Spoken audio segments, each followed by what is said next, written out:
Call of Duty Black Ops 7 is packed to the brim with AI art slop. And reactions online have been, well, they've been colorfully human, unlike the game. If you're not depressed yet, don't worry. We've got even more stories of corporate dystopia awaiting on this week's Inside Games Roundup. That's right. Apparently, Jeff Keighley has booted the Game Awards' future class to the curb. Well, apparently he did that even when they were the future class, but it's out. No longer in the show. Crystal Dynamics has laid off even more developers. They found more in the back that were cowering in fear and said, no more, you're out. And Ubisoft asked the Euronext Stock Exchange to freeze its trading ahead of uncharacteristically delayed financial results. But what could that mean? Sheesh. That can't be good. That is not good.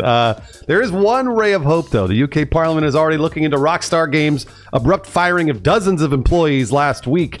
Lots of spicy headlines to cover this week, so let's kick off this Inside Games Roundup by throwing to the one staffer that's so spicy, he got ejected from a chili cook-off. Brian Garr. I just said no beans. I don't believe in beans and chili, and they threw me out of there, so that's what happened. All right, let's talk Black Ops 7. It is drowning in AI-generated art, and fans not happy. Now, you might remember a few years ago, Modern Warfare 3 slipped an AI-generated calling card into a $15 bundle, and Black Ops 6 became infamous for its six-fingered machine-made zombie Santa, but yeah, it's gone up a notch from then. My dark theory is that they knew that those looked bad, but put them in there to get people used to seeing AI art slop.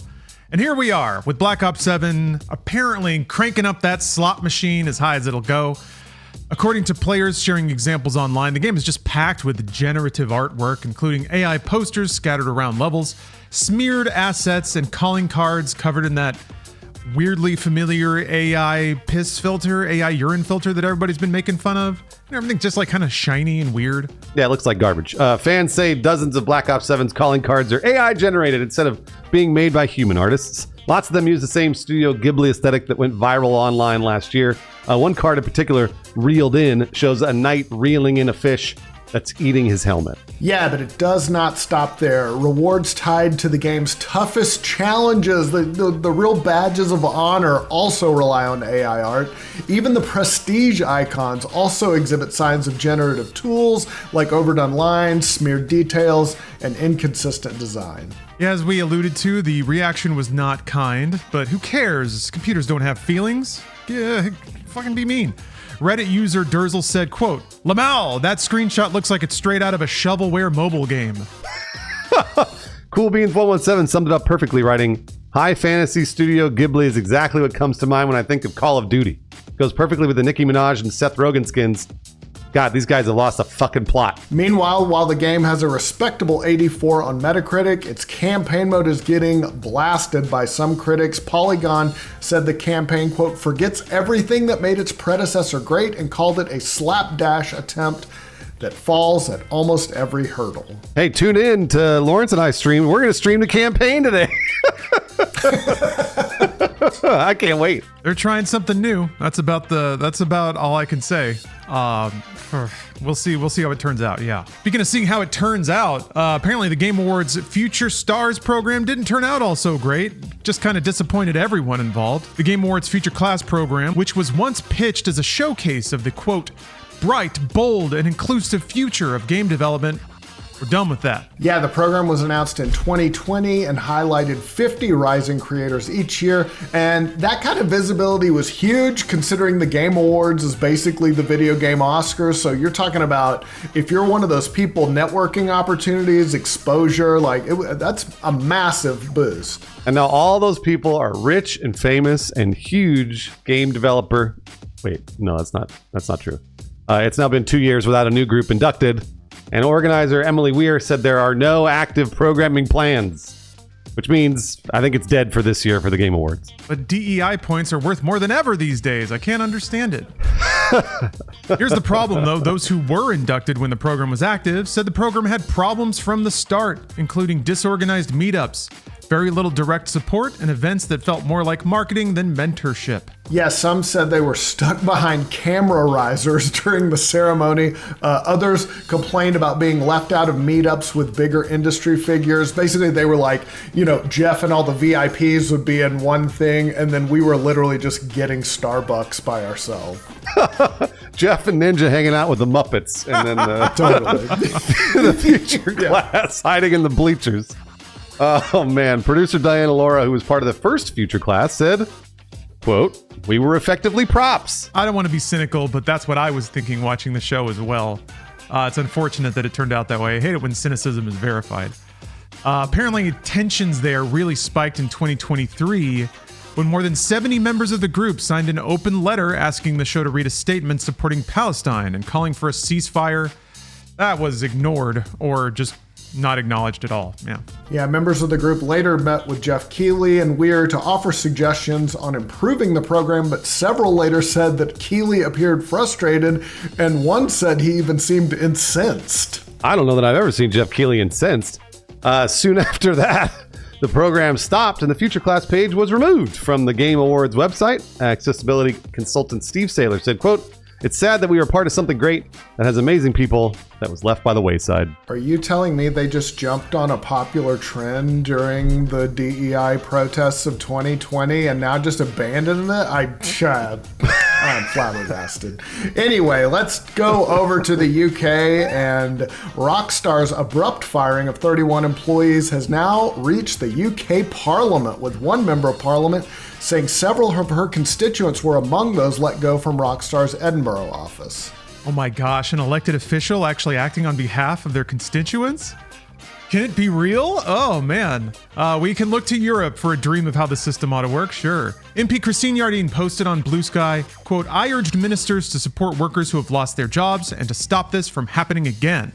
She also pressed ministers about what support could be offered to the dismissed workers. The former employees claimed they were fired for trying to unionize and discussing working conditions. We reported on this a few days ago.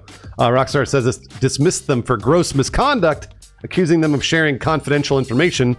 The IWGB union calls it union busting and has filed legal claims. Yeah, and meanwhile, inside the studio, more than 200 Rockstar North employees signed a letter demanding the workers be reinstated. One of the fired employees called the situation, quote, "a blatant, unapologetic act of vicious union busting." Geez, all this comes as Rockstar recently announced a delay for Grand Theft Auto 6, pushing it from May to November, while Take-Two says it wants extra time for polish.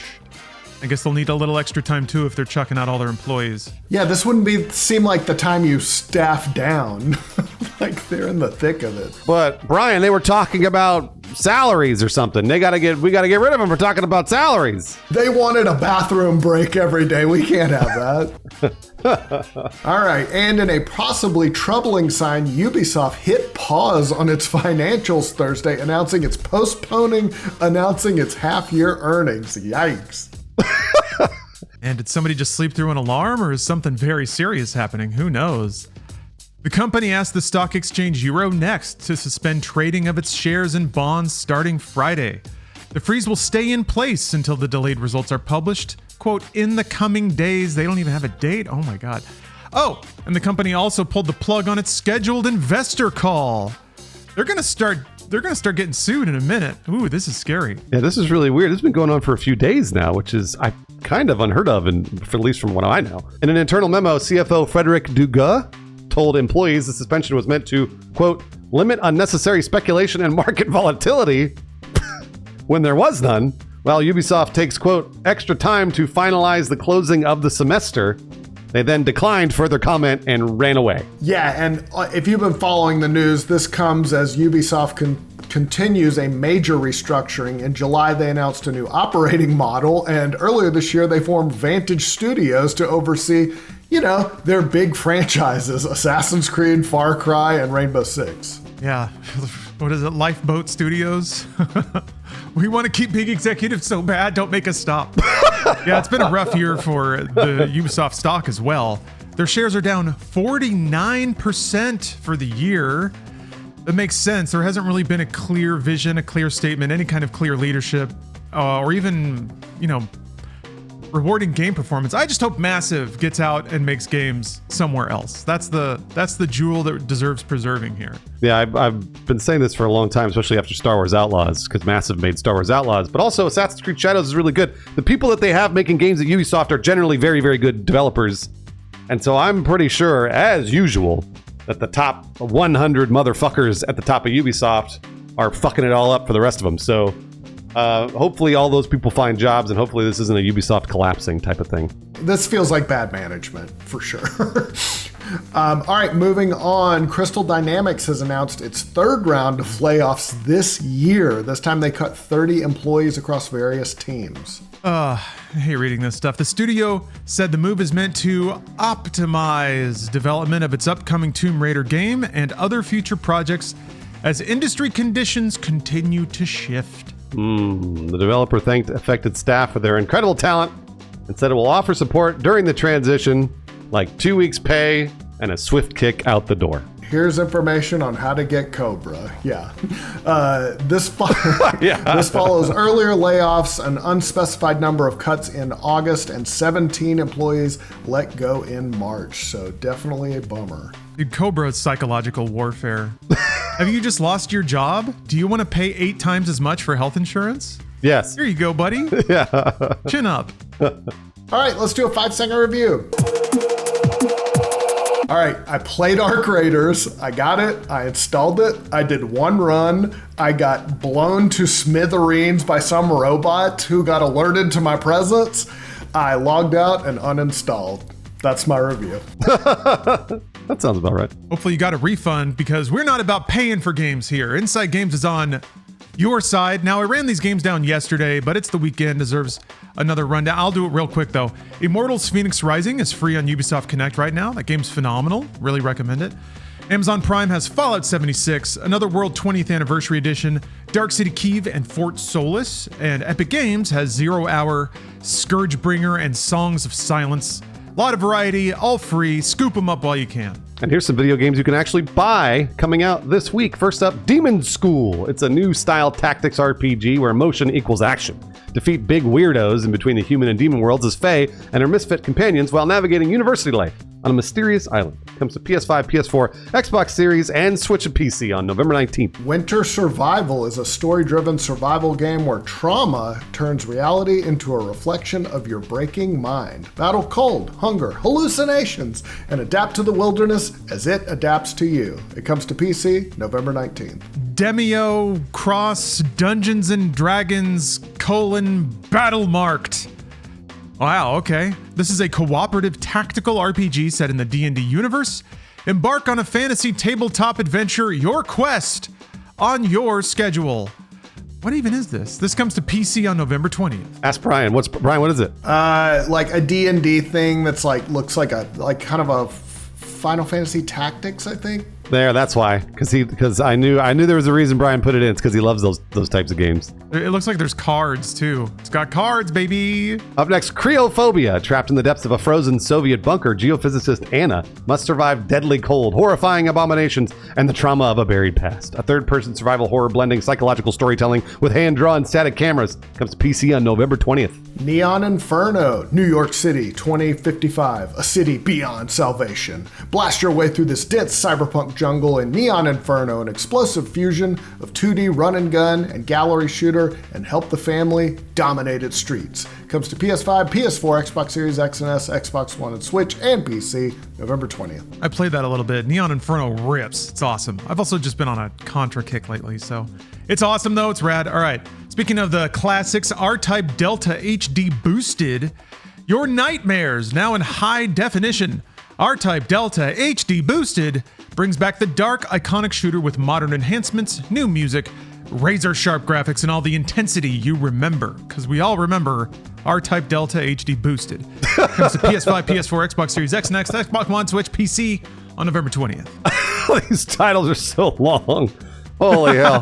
This one's not so bad, I guess. Samurai Academy, Paws of Fury. The village of Kakamucho is under attack by the Shogun's cat armies. Join Hank, a dog samurai in a world of cats, and his friends as they reveal a sinister plot and save the day samurai style. Slash, dash, and laugh through this wacky third-person action adventure. comes to PS5, Xbox Series, Switch, and PC on November 20th. Can't wait. And last but certainly not least, Kirby Air Riders. Guys, pick your rider, pick your machine, and mount up for competition. Take on your rivals in frantic arena battles or fast-paced races on the ground and in the air. It comes to the Switch 2, November 20th. Switch 2's got another game, Red Letter Week.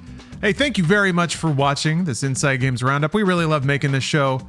And we only get to because you chose to watch it. So thank you for doing that. Thank you for celebrating games with us. We'd like to extend an extra room-fee thank you to the folks that support our show directly via Patreon.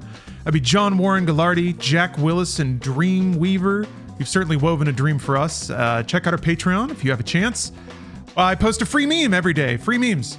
Going back months and months at this point. All of our content's there for free. Each one with a free meme for you. We're all about the free here. Maybe do a hype on the video. And hey, play Luminous Arise. That came out. And it's great. It's great. It'll make you happy for a fleeting moment, and that's what video games are all about.